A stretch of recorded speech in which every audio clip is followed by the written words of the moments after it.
Hey there, welcome. Today I wanted to talk about purpose. What's our destiny? What's our reason to be here? And is it real? Does it exist?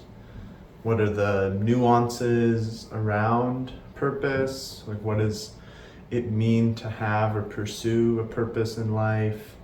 And kind of coming from the realizations I've had within, non-duality, infinity understanding, and realizing moments of God.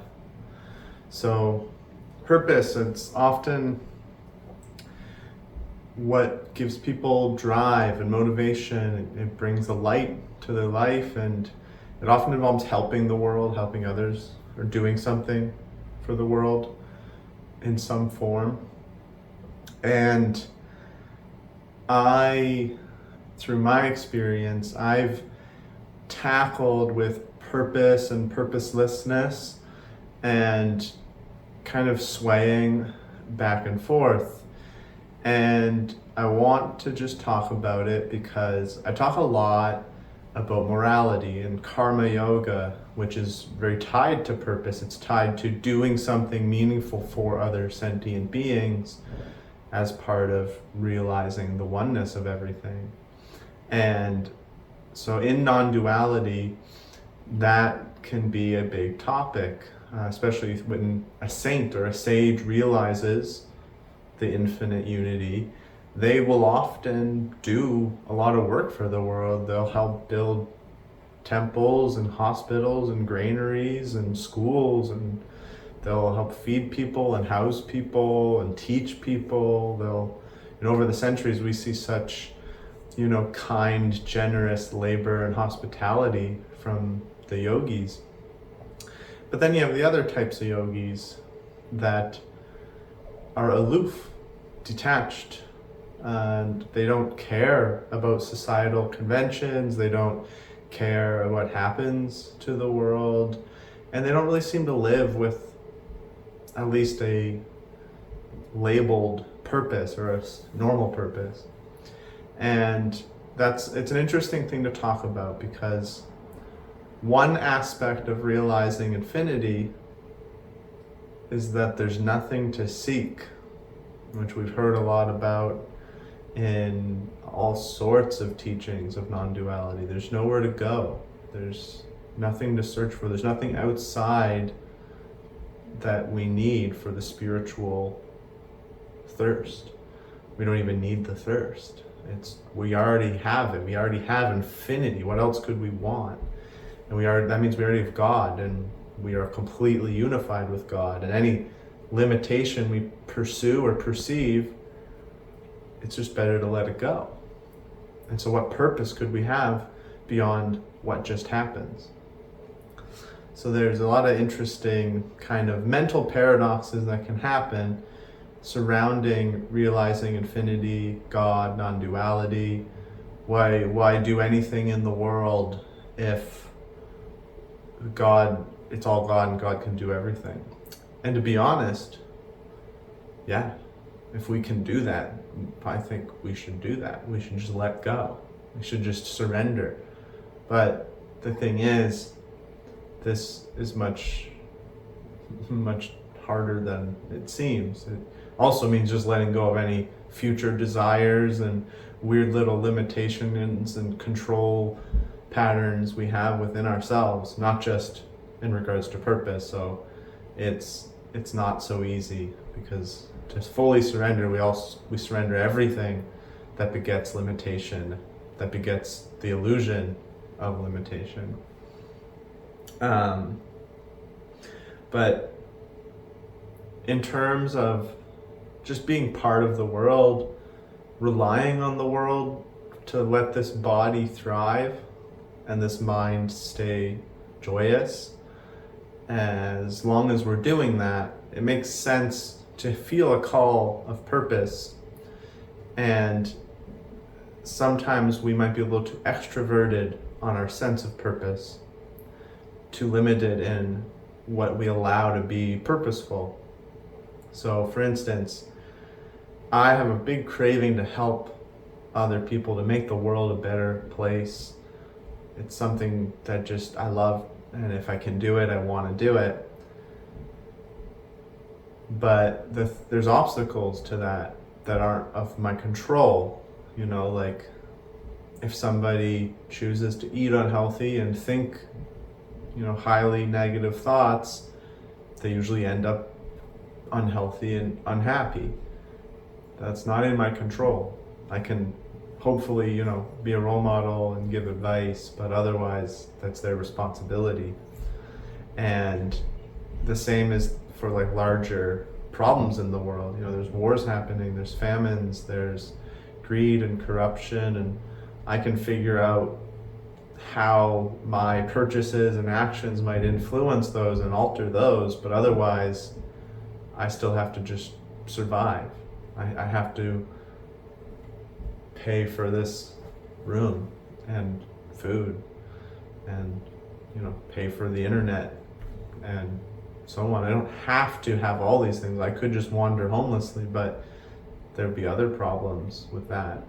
And that's something I don't want to do. Like at the deepest core of my being, I don't want to wander homeless in a North American city. And I think we all understand that. It's different than kind of being a wandering sadhu in warm India 300, 500, 700 years ago, and compared to today. So the issue with these types of purposes is that there's a lot of infrastructure in the world that actively resists people being able to be helped. It's not in a conspiratorial way. There might be some of that, but more just like if you just look at it, it's obvious. You know, it's private property, greedy landlords, you know, monopolizing needs and medicine, clothes and food, monopolizing, you know, simple things like heat and electricity, which we could technically probably, you know, make widely available to a certain degree for a lot less money. There's a lot of control in the world that's hard to fight against, and this makes it so it's hard to help people get out of those controls because we're just in it as well.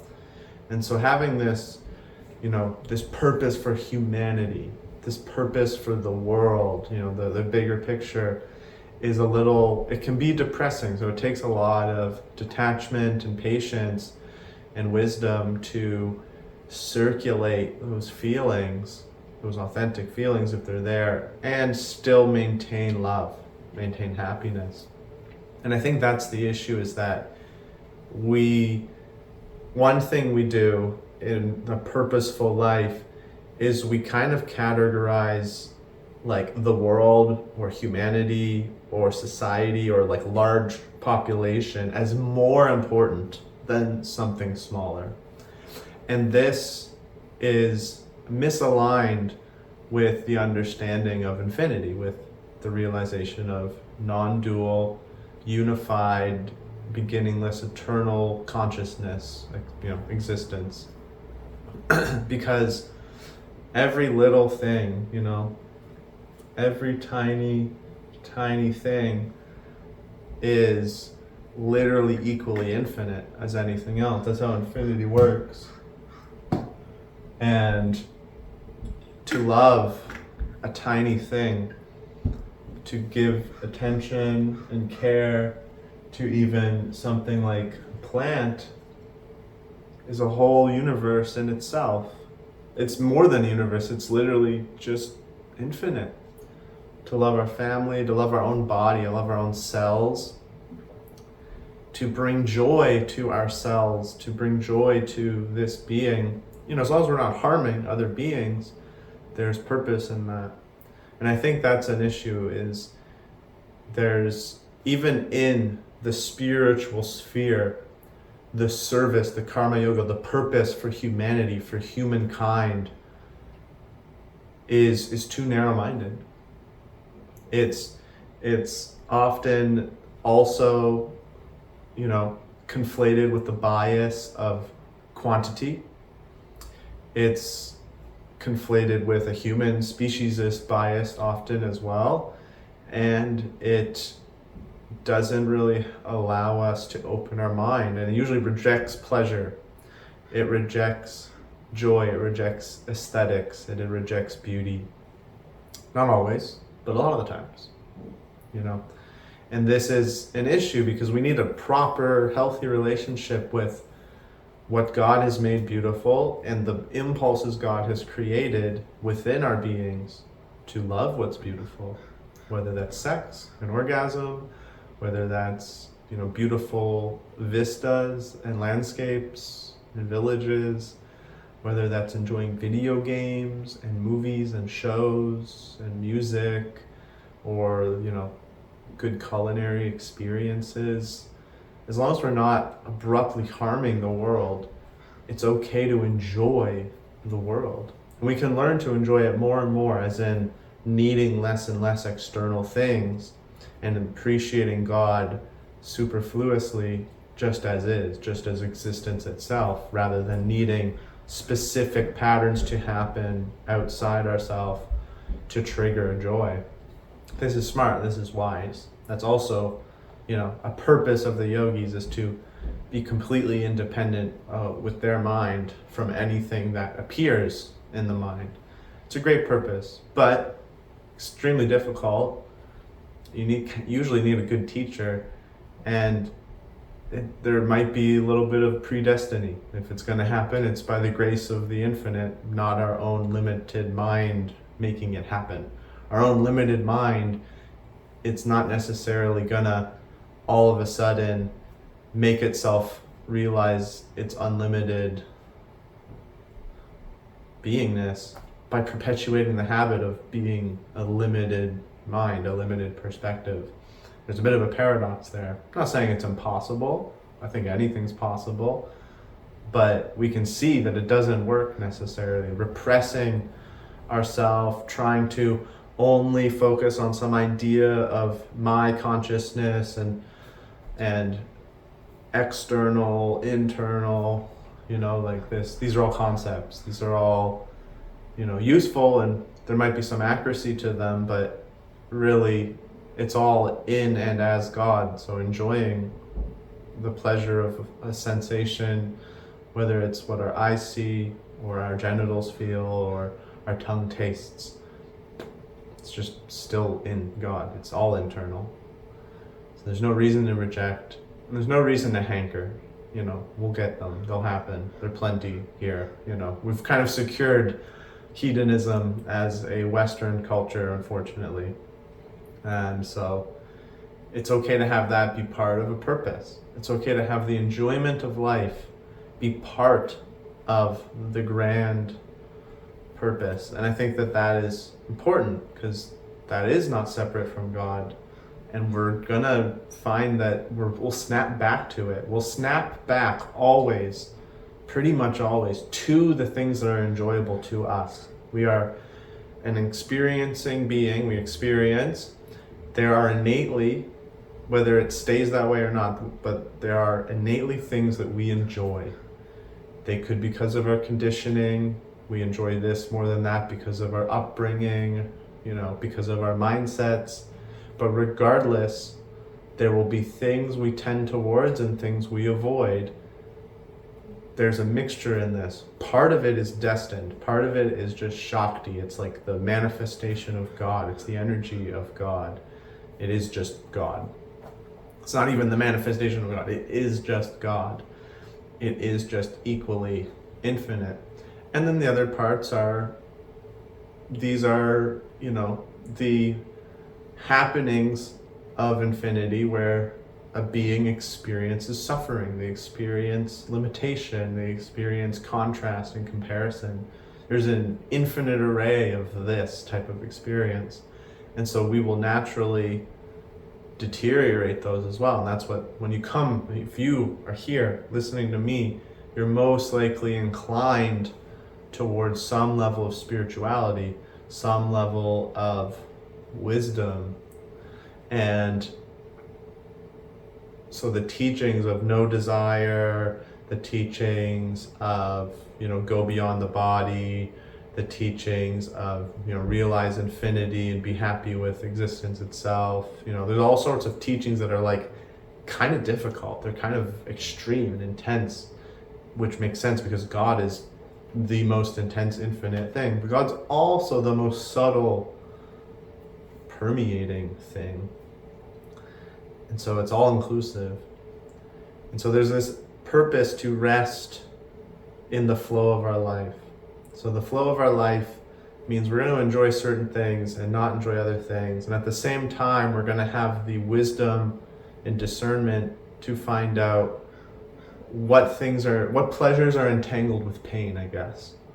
Whether it causes pain to others or causes pain to ourselves, like, eating unhealthy food creates disease or causes harm to the world, or, our cravings and addictions bring us dissatisfaction, which is a permeating pain within our experience.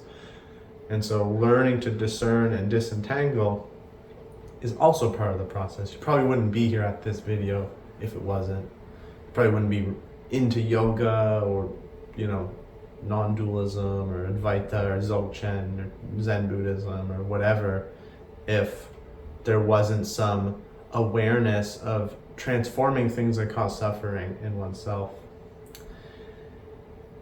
And so all of that is kind of the purpose as a non-dual seeker, realizer, yogi, part of just infinity. This untangling of our limitations, but in doing so we enjoy life and realizing what joys are so particular, so dependent upon specific patterns, either patterns that cause suffering or patterns that just are suffering actually, but we take them as pleasure. So it's part of the path. That's part of the purpose. And maybe part of the purpose at the end of the loop of samsara, if you will, is to completely transcend all that. But we also feel that there's so much suffering in the world. When we realize unity, we can kind of feel that suffering, even if it's in the background, even if we don't tackle it every moment, every day. When we come to understand unity, we come to understand morality and love and empathy. So we usually have this inkling to help. The thing is, we get these limited, narrow-minded notions of help being, mainly towards humans, mainly towards a lot of humans, or, we want it to be big, we want it to matter in our value system, but really, we need to realize that helping even the tiniest things, little insects, creatures, our friends, our neighbors, this is all equally good. You might argue, it's not equal, the numbers are different, so it's just better to help more. The thing is, can you? Are you in a position, sitting in your apartment or house, watching a YouTube video, are you in the position to help lots and lots of people? Or are you more in a position to help tiny amounts of the universe and then create as much love from them? And it's better to practice lovingly and blissfully helping tiny things that you actually have access to, that you actually can control, whether it's your mind, your body, the health of it, people around you, the things around you, the plants around you. It's better to help that and actually learn how to blissfully help and get better at helping than to intend and want to help big groups of people and never be able to. It's kind of like people that are like, I'm just waiting for the government to put laws on factory farming. But in the meantime, I'm gonna, keep most likely every day paying those giant corporations vast amount of money to keep doing that. And then they're gonna, most likely lobby to make sure that they never stop. There's a similarity in the sense that we're waiting for something big to happen out there and we feel justified because our intentions are big.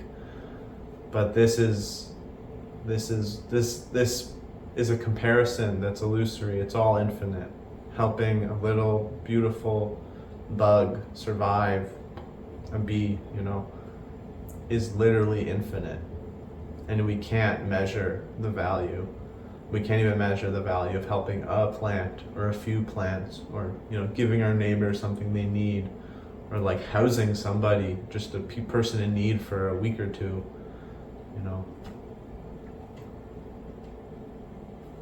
Even just making sure our body's healthy by showing it love and attention and care, movement, exercise, meditation, art, dance, blissful activities that trigger goodness in it. All of these things, it's like they are all equally infinite, because infinity wouldn't be infinite if it was like bigger here than here and had walls between the two and these like senses of separation. It wouldn't be infinite, since a fractal, and it's all contains its infinite self. So those are some aspects of purpose where we need to expand our idea of what's purposeful and earnestly embrace that and earnestly accept it, not like think it, it's wishy-washy, whatever. There's such terror happening in Ukraine and Palestine and, in China and North Korea and in Africa and Venezuela. It's like, there's a lot of bad shit. There's a lot of suffering happening. And it's good to care. But it's even better to take that empathy and care and put it to action with things you can actively affect.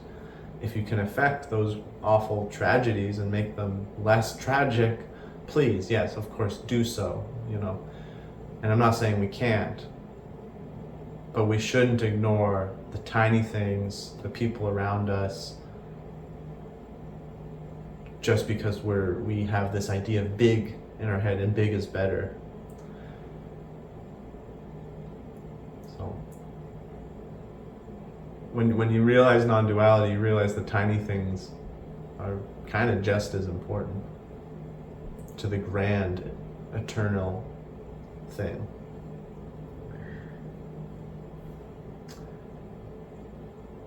But then I also wanted to talk about how there's no such thing as purpose. Like riding on purpose as a way to experience reality is fine, but it's literally one way when there's infinite other ways that just aren't that. I don't know, maybe you find someone that just loves life and they don't really have a big purpose, but they're obviously, chilling and happy and healthy. That's just because there's infinite other ways to go about existing. It doesn't need to be this idea of purpose, and the purpose needs to be fulfilled for me to feel happy. We can also train ourselves to just enjoy and love and be good people, kind, caring, ethical people. But we can enjoy and feel self-worth and wisdom without needing purpose or any specific purpose. We can just let go and let the universe take care of that. If it happens, it happens. If it doesn't, it doesn't. So we can just have faith in God to take care of all those things, and we can just affect the things in front of us in the most loving, happy way that we can. That's fine. You're not a bad person for doing that. We need to get out of a lot of what purpose is almost like caring what other people think.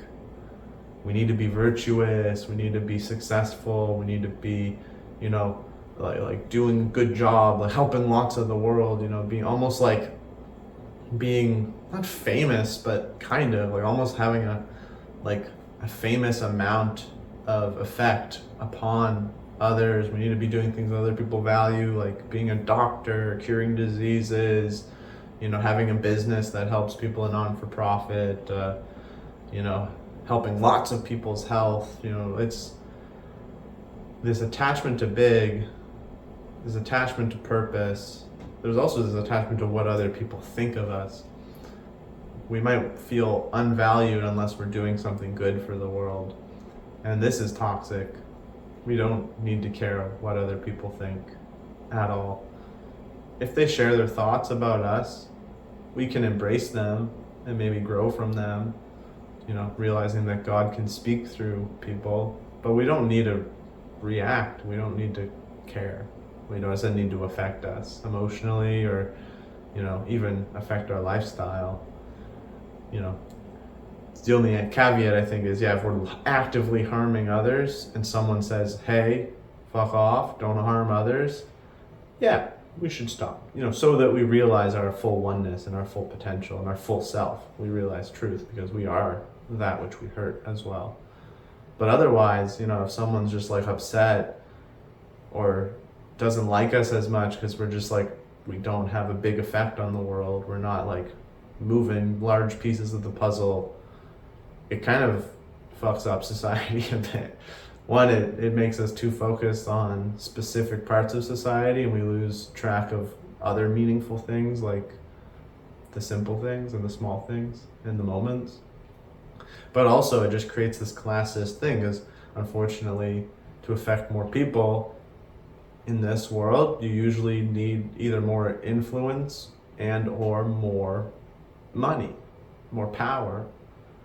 And so it means more people with that, the more influence, the more power, the more property, the more money, they're going to get more attention. And so it's like the rich get richer. And then people just doing the simple life, they get less tension. They get less focus. They get less help because people are valuing the big numbers. This person helps so many people, so I'm going to love them. I'm going to get their attention. I'm going to get involved with them. Caring about this and caring what people think and valuing things in this way actually is like a societal disease. It's a little extreme, but it is kind of. It's just another part of the pie where certain groups of people get to keep progressing, and then there's a limited amount of resources, so it locks other people away from those, and they might need those, or they might just need a little more to have a good life, a safe life, a healthy life, a comfortable life, and it's just another piece of the puzzle where when we create these separations with our mind, we're like, it's better and more important to help big groups of people and whole populations than it is to help a child on the street or my neighbor or even my body. When we create this artificial separation, it actually cascades and builds and creates this weird separation in society. There's many reasons for the status separation, for the social classes and rich and poor divide, and divide between different ethnicities and different outwardly appearing different people. There's many reasons for that involve more than just caring about purpose in this limited way, but it's part of it. It's a big part of it. And so whether you just completely transcend the idea of purpose altogether and surrender to God, or realize that we can co-create meaning and purpose as part of infinity as much as we want, and it'll be more accurate if we realize that even helping the tiniest things is equally infinite. This is the honest truth. The healthier society will be, because then people that are destitute will be helped. People that are struggling around us will be helped. Otherwise, we often just virtue signal, just help, just look like we want to help, look like we have these grandiose desires to help, but in the end we forget the things we can actually affect. And what happens sometimes is nothing happens. You have millions of people shouting to help and wanting to help seemingly, but then nothing active happens because they keep looking and desiring something out of their control, out of their vicinity, out of their capacity. And that is unwise. Maybe they yell loud enough and someone else that can affect it does, but maybe they don't. It's still smarter to help what's around us and have purpose in that, and not feel bad if we don't display purpose and drive and motivation in the same way that other people do or that society wants. because in the end of the day, we are infinitely valuable. We are completely integral to the universe. Whatever form we are in as a being is completely integral to infinity, as it is infinity itself. You are infinity, but so is the little fly, so is, your friends, your family, your coworkers, the plants around you, the soil, the microbes. Helping these beings, and helping beings that aren't harming other beings, especially, cascades into something good. We kind of know this. Giving money to a billionaire that gives to charities but then causes all other sorts of exploitation, we're kind of, it's obvious, we're like, well, that's just, we shouldn't do that. But this actually is the case too, helping out someone extensively who then hurts, beats their wife or something in the old days, or still could happen, or someone that, is very, you help them out, you keep giving what they want, but they're kind of like an alcoholic or an addict, or I'm not saying we don't help them. We have to help people in the right ways too. That's another thing. Purpose isn't just this limited, narrow-minded thing of like, give people what they want, give them food, give them home, give them comfort, give them pleasure. It can be nuanced and sometimes turn into like tough love or almost therapeutic types of help. But I just want to talk about that because it gets in my head and it gets in the heads of people around me of this like big purpose, when God's going to give you access to that big purpose if you're meant to. And God's going to give you the drive to get there if that's what needs to happen. But with a lot of people, it's just not going to be the case. They're not going to have access to affecting large populations, and they're not going to have the drive to get there. So for them, just love what's here. And live beyond purpose if you can. Realize that it's not all about that. Well, thank you for listening. Om Sai Ram.